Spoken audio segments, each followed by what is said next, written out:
naman kailangan, marami na akong pera. See, we relate with God not just because of need, pangangailangan.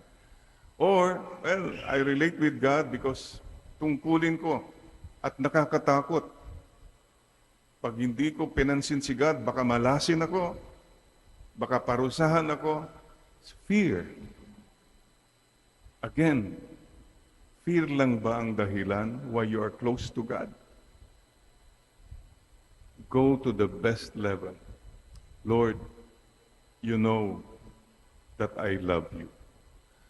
Mahal rin kita, Panginoon. In my heart, kahit napakakunti lang, you can tell God, because I love you too, Lord. Because you first loved me.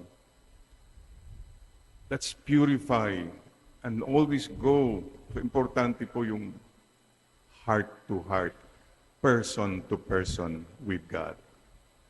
Kasi kung iba pang mga dahilan, yan lang ang faith mo, mababaw, mga kapatid. Shallow faith. Nang dahil sa pag-ibig, narito po ako ngayon.